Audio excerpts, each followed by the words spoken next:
Hey guys, welcome back to my channel. So आज की इस वीडियो में मैं आपको बताऊंगी आप शेडिंग किस तरह से कर सकते हैं। तो शेडिंग के बारे में आपको कंप्लीट बताऊंगी। So let's start.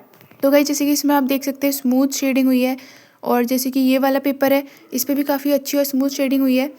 तो आप अच्छे से देखो, ऑब्जर्व करो किस तरह से स्मूथली मैंने शेड किया है। तो ज़्यादा इसमें लाइट थी तो मैंने बिल्कुल वाइट वाइट ही रखा है।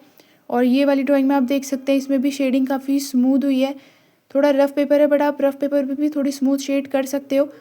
तो टेक्सचर के लिए तो आपको रफ़ पेपर ही यूज़ करना पड़ेगा। जैसे कि ये देख सकते हैं आप, ये पूरा 300 GSM का पेपर है। तो इस पर टेक्सचर देखो, यहाँ पे फेस पे और बैकग्राउंड में तो इसी तरह से टेक्सचर आता है। तो टेक्सचर भी आपको जब आप शेड करते हो अच्छे से, कहाँ पे डार्क लाइट करना है उससे भी आपको पता चलता है। तो इस फेस पे आप देख सकते हैं काफ़ी अच्छी और स्मूथ शेडिंग करी है इस पर ही मैंने। तो इसी तरह की स्मूथ शेडिंग आप किस तरह से कर सकते हैं और इस तरह के अच्छे से शेडिंग आप किस तरह से कर सकते हैं, वही मैं आपको आज की इस वीडियो में बताऊंगी। और एक और मैं आपको ड्राइंग दिखाती हूँ जो आप ये जोकर वाली देख रहे हैं, इसमें भी काफ़ी अच्छा टेक्सचर आया है, स्मूथ आया है और काफ़ी बढ़िया लग रही है ड्राइंग। और ये सैल्वाडोर डाली वाली जो है इस पर भी मैंने स्मूथ शेडिंग करी है। A3 साइज़ का पेपर है ये। तो इस तरह से स्मूथ शेडिंग मैं आपको बताऊंगी। और हेयर्स पे आप देख सकते हैं यहाँ पे वाइट वाइट हेयर्स किस तरह से आएंगे। तो ये सब चीज़ें मैं आपको बताऊंगी आज की इस वीडियो में, अच्छे शेडिंग करके दिखाऊंगी।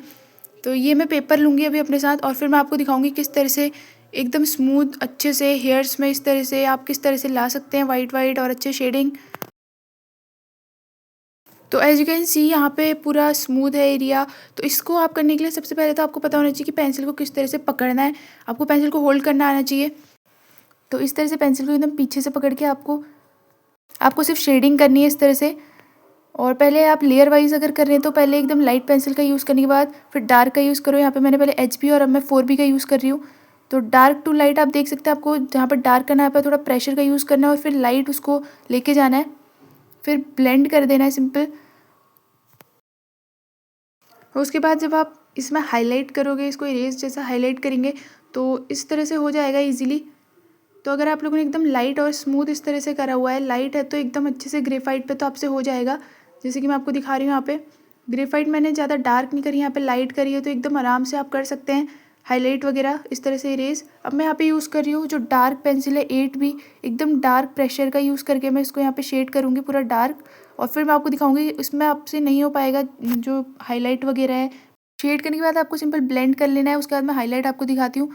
तो इसमें क्या होता है कि बिल्कुल अच्छे से हाईलाइट नहीं हो पाता है। डार्क अगर आप करेंगे तो ग्रेफाइट में, चारकोल में तो हो जाएगा, पर ग्रेफाइट में आपको बहुत प्रेशर लगाना पड़ेगा इरेज करने के लिए। जैसे आप साइड में देख सकते हैं वहाँ पे बिल्कुल लाइट था तो वहाँ पे आपको प्रेशर की ज़रूरत नहीं पड़ रही थी।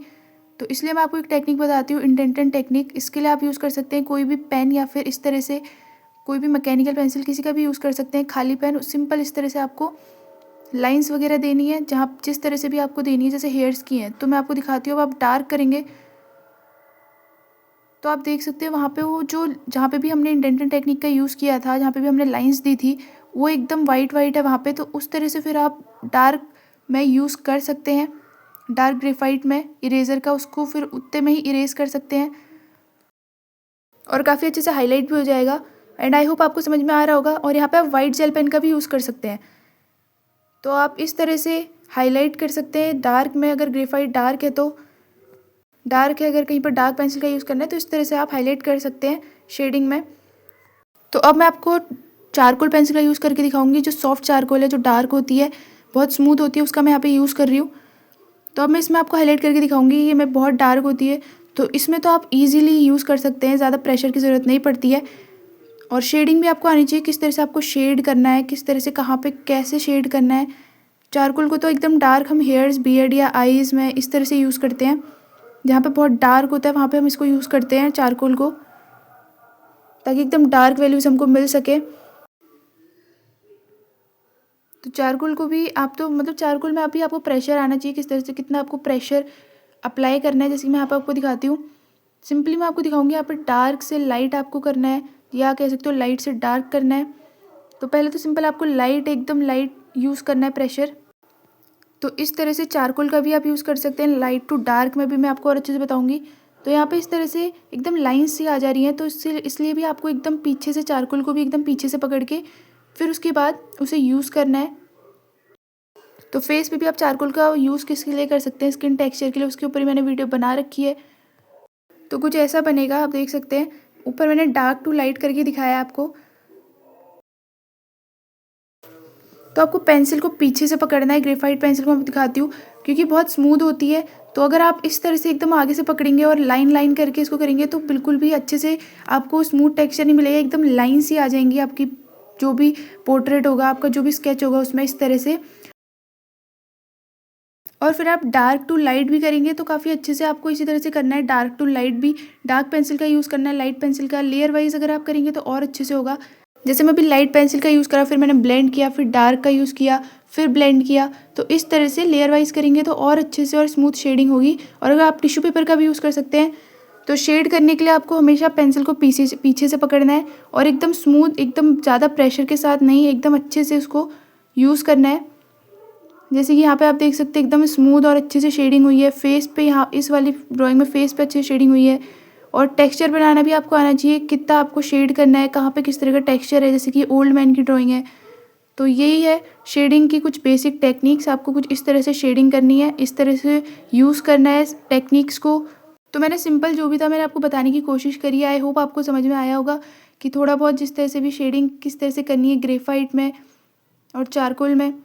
तो ये चारकोल पेंसिल का मैं आपको डार्क टू लाइट करके दिखाती हूँ एक बार फिर से। तो यहाँ पे मैंने सॉफ्ट चारकोल का यूज़ किया डार्क टू लाइट करने में, फिर उसके बाद ब्लेंड किया। तो कुछ इस तरह से सिंपली मैंने आपको दिखाया थोड़ा सा किस तरह से करना है। और चारकोल को सिंपली आप ज़्यादा मतलब डार्क एरियाज़ पे यूज़ करते हो तो वहाँ पे भी इसी तरह से यूज़ करना है। प्रेशर जहाँ पे ज़्यादा है वहाँ पे थोड़ा ज़्यादा देना है और जहाँ पे कम है वहाँ पे कम देना है। हेयर्स के लिए भी आपको यही करना है। पहले सिंपल आपको मीडियम वाली चारकोल पेंसिल का यूज़ करना है क्योंकि वो थोड़ी लाइट होती है। तो ये कैमलिन की पेंसिल्स हैं जिनका मैं यूज़ कर रही हूँ। तो कुछ इस तरह से सिंपली पहले तो आपको बस शेड करना है जिस तरह से हेयर की डायरेक्शन में लाइट पेंसिल से। फिर आपको ब्लेंड करके सिंपली डार्क पेंसिल का यूज़ कर लेना है। फिर ब्लेंड करके उस पर जो भी हाईलाइट करने हैं वो कर सकते हैं। तो इसी तरह से आप ग्रेफाइट और चारकोल का यूज़ कर सकते हैं। पेंसिल के प्रेशर पे आपको ध्यान देना पड़ेगा, कितना प्रेशर रखना है, किस तरह से आपको ड्रॉ करना है। एंड आई होप ये वीडियो आपको पसंद आई होगी। Hit the like button and subscribe to my channel. Thank you so much for watching.